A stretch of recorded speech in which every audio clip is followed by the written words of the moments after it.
Hello friends, so today's video is going to be my April wrap-up. April and May have kind of blended together. Some of the books that I'm going to be mentioning I technically finished this month here in May, but they were on my April TBR, so I figured I would group them here. And then also, I went a little off track with my TBR. I was a little bit of a mood reader, and I started reading some other things, and I was like, oh shoot, I haven't read basically anything on my actual TBR, and then that's why we're getting this a little bit late. But I have been doing a lot of reading lately, and so there's a lot of books to talk about. Many of you know that I try to set aside time to pick up some new releases every month, and this month was no exception. I picked up 4, 2 of which were sequels, Hunger of the Gods and Fevered Star, and then Kaikeyi and In a Garden Burning Gold. And these ones, typically what I like to do is still include some thoughts about these in a regular wrap-up, and then more detailed thoughts in a new releases wrap-up. But this particular month, 2 of them, the sequels, I've talked about in both the new releases wrap-up and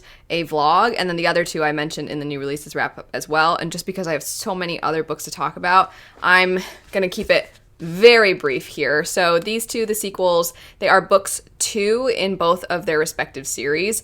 And Hunger of the Gods, I enjoyed, but I liked book 1 a little bit more. I just felt like some of the plot lines were somewhat similar in book 2 to one another because it is a multiple perspective story. And then Fevered Star, I definitely really liked the first book a lot more. I think this one had middle book syndrome quite a bit. A lot of it can just be summed up as it felt like we were putting everybody in place for book 3. In a Garden Burning Gold, it's hard to describe very quickly, but this one is a family drama, political intrigue kind of story. The 2 perspectives in it are siblings, and it's one of those, they are technically allies, but then might eventually go head to head and become enemies. And the author definitely pulled some punches in this one. I enjoyed one perspective, Rhea, much more than her brother Lexos, as Lexos's perspective, while I typically enjoy a lot of political intrigue, I also felt like some of it went a little over my head, mostly because it felt like I was meant to have known some of the information beforehand so that things hit heavier than they ended up doing.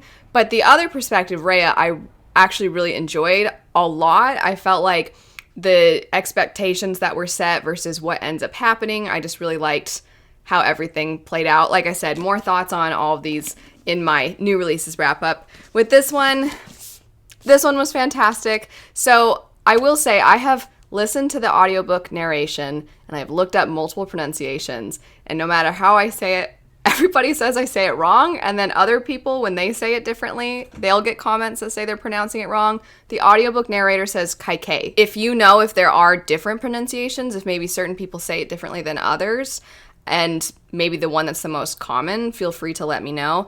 This one follows, this is the character's name, Kaikeyi, and she is the daughter of a very important figure, but her mother, something has happened, I don't really want to say what, and now she's the only girl in her family, and she's kind of taking the role that her mother has now left behind. She helps take care of all of her brothers, and then she also is very dutiful to her father while trying to find herself and her purpose, and just trying to find some semblance of respect in a world where, generally speaking, men are respected more. It is a mythology retelling, and in this we're examining this character, fleshing her out. As far as mythology retellings go, this one is my favorite one that I've come across. I just think the author shows so much. When we talk about gray morality in stories, I feel like this author takes it to another level. She just goes so deep with so many of the subjects that pop up, including being a sibling, having a close bond,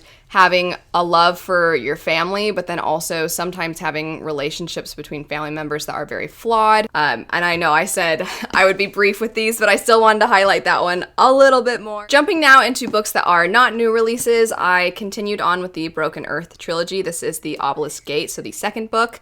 And this one, what I was saying about Fevered Star being very much a middle book, this one felt that way to me as well. It is very difficult to talk about this book without giving away anything about the first book, because there's reveals in that first book, and it's definitely for most people a big part of the wow factor. I've been talking about the perspectives in this second book, I think kind of gives that away. I will say there are 2 main perspectives, one of which is sort of carrying on from the first book, and then another one that is a newer perspective. And the newer perspective I enjoyed so much more than the one that carried on from the first book, because I think a lot of the themes that are tackled are done so well in that perspective. I would say, too, there's one thing in particular that really stood out to me, and it's the idea of parents who are very, very hard on their children because it's better to hurt your child than to have someone else kill them. And I think that theme, it's a reflection of how terrible the world is. And this world is just so bleak that they almost don't have any choice. They have to be this way in order to try and train their children to be hard to the world because the world is hard on them. And I thought that was done really well in this one perspective when we kind of see glimpses of how that has affected this person. That said, something that I really wish we had more of in this one was just more time with the characters and fleshing the characters out a little bit more. The first book, I feel like, is very much sort of a study of a character, and it's not until you get the end of the book that you can really reflect back and then understand the perspectives in that story.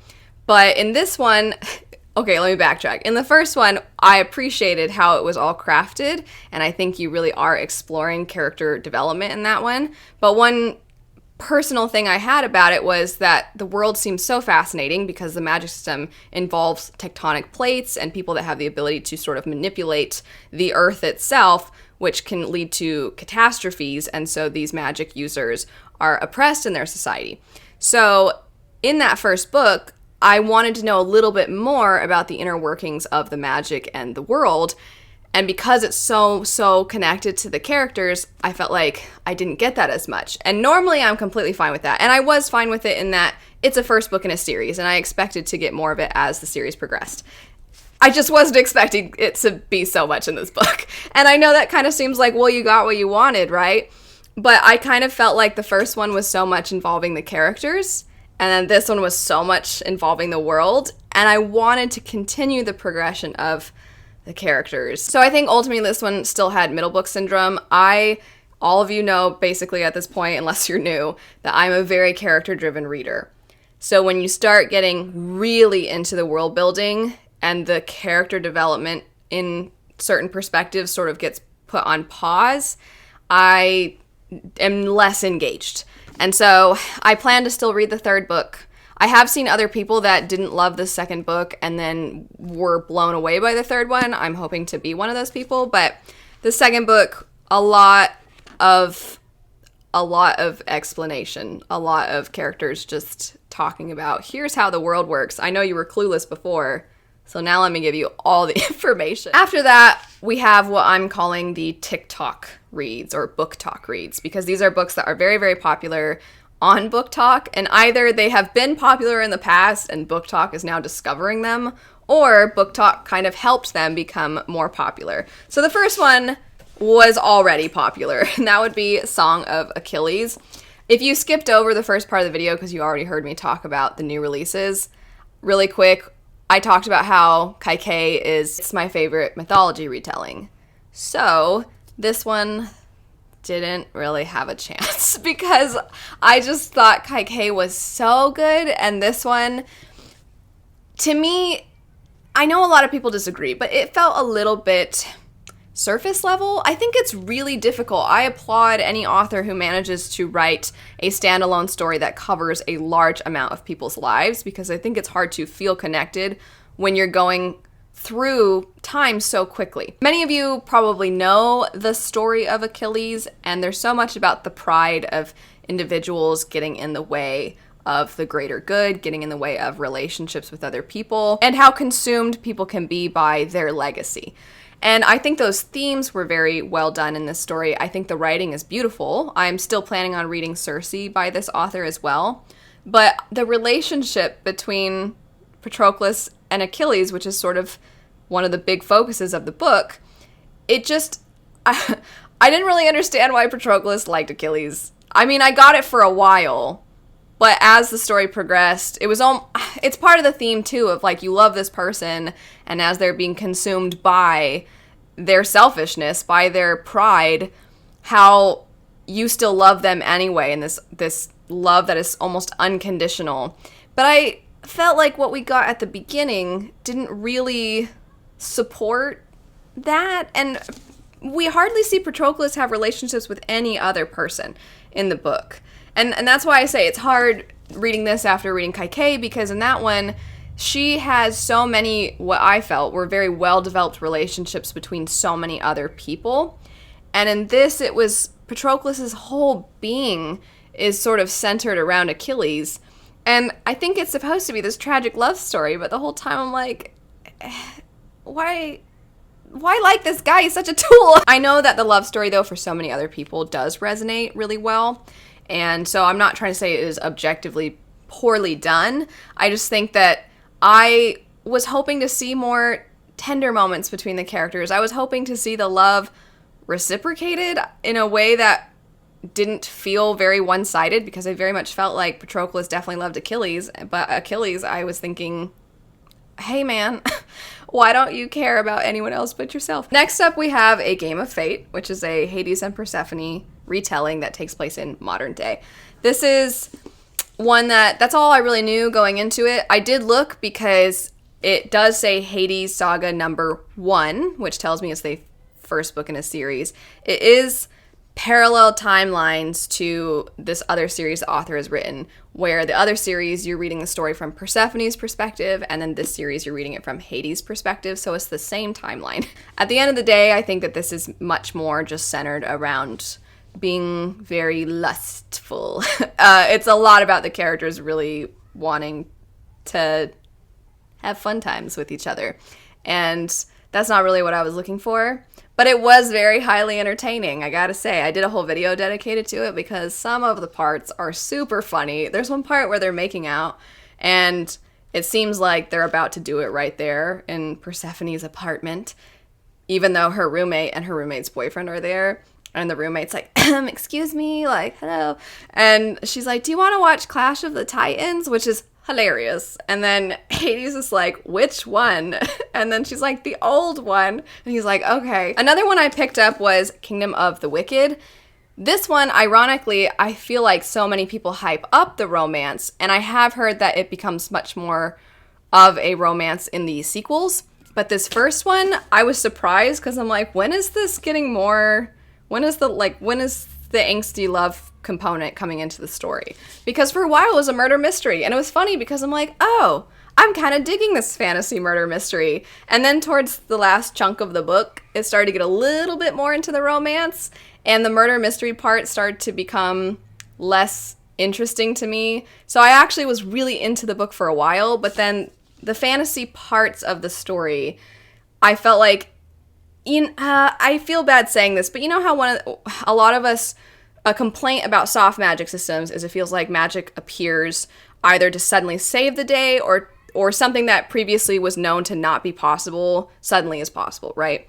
And I did feel like there was a little bit of that toward the end of the book, and I felt like new things kept sort of getting introduced as we went, which at the beginning it was sort of a historical fantasy that, like I said, was a murder mystery. So we're in Sicily. The main character and her family, they own this restaurant, and they're technically witches, but they have to keep that a secret as it's very dangerous. It's historical fantasy, so, you can guess why.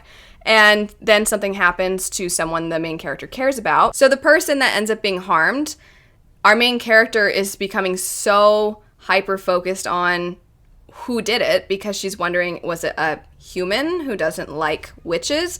Was it some demonic force or being? She is so determined to figure this out, to the point where it's leading her to go from being a very dutiful, kind, introverted girl who just likes working in her family's restaurant to becoming someone who's willing to maybe deal with evil to find evil. As it progressed, though, it went from being this historical fantasy to being much more fantastical, and then we started to get the angst later on, and it was just sort of the pacing and the combination of these elements were put in places where the pacing ended up sort of being a little funny for me. It wasn't, at the end of the day, ultimately for me. So while a lot of those books I feel like were already popular, and then Book Talk found them and they're like, oh my gosh, these books. The next one, I actually feel like some credit goes to Book Talk, because I think they've really helped get this book out there, and that would be the Atlas 6. So this one started self-published and then has recently been picked up. And I do want to note, because I often will listen to audiobooks while reading, I think if you're going to pick this one up, you're going to want to get the non-self-published version, because there's a lot of extra content that has been put in. So that little heads up, hopefully that's helpful. But this one follows these 6 individuals who all have magical abilities and have been asked to come to this very prestigious place of learning. And it's almost like just an academic setting for them to study within. The way I had a misconception. I thought this was going to be like a magical competition and a dark academia type of thing. And I would say it's not exactly that. It's like these 6 people who are, like I said, they have these magical powers and they're trying to figure out everything they can. They're trying to use this library to try and gain as much knowledge as possible, while also starting to wonder if they, in order to stay in this place of knowledge, might have to harm one another to keep this opportunity going.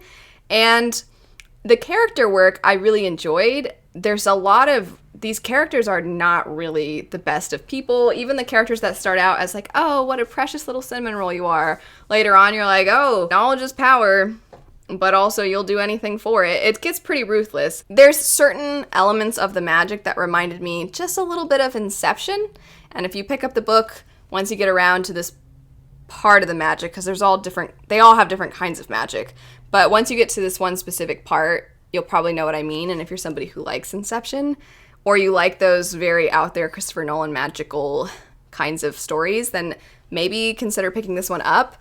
But for the most part with the magic, I didn't know what was going on, and I'm not even embarrassed by that, because I don't feel like most of anybody knows exactly what's going on with the magic in this story. It's actually very science-based, but also to do with time and black holes and all these other things that I'm like, all right, like I just kind of went with it because I found the characters really interesting. So I did enjoy this. I wouldn't say I loved it as much as I feel like some people have. Some people have picked this up and just lost it.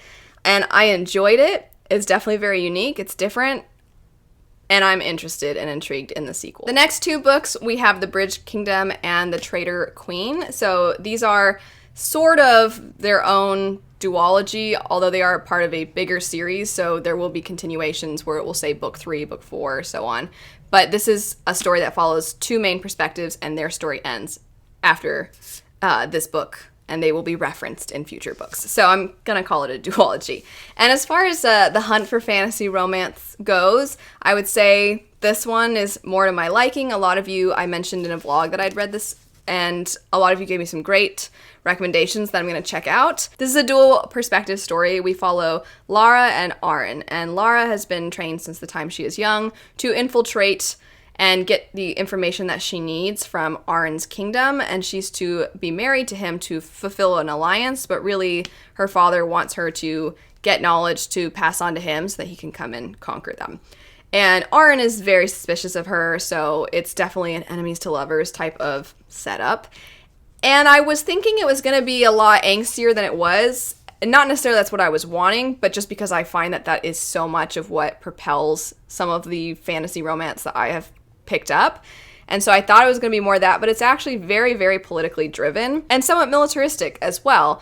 And so much so that I was actually really surprised, and I'm like, oh, yay. Like I was really into it, because it was that hybrid blend that I was kind of wanting.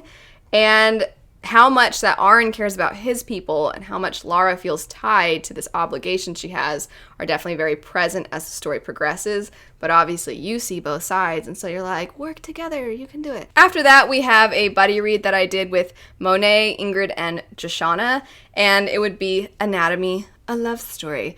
And this one is actually, the setup is really interesting. So it's historical fiction, and we follow a girl who, during this time, women are really not permitted many freedoms, especially when it comes to trying to elevate themselves intellectually and educate themselves. Our main character is somebody who really wants to become a doctor, and so she's willing to do whatever she has to, including disguising herself as a boy so that she can start to learn. The other perspective is somebody who digs up bodies and then sells them to academics, to doctors, to people who are looking to advance medicine. And so they end up meeting, and she wants to try and maybe pay him, because she is from a wealthy family, to get bodies to her so that she can use it to progress in her studies. And I actually was really enjoying this story, and I still would say by the end of it I enjoyed it. It's a standalone. I had a good time with it. I had a good time buddy reading it.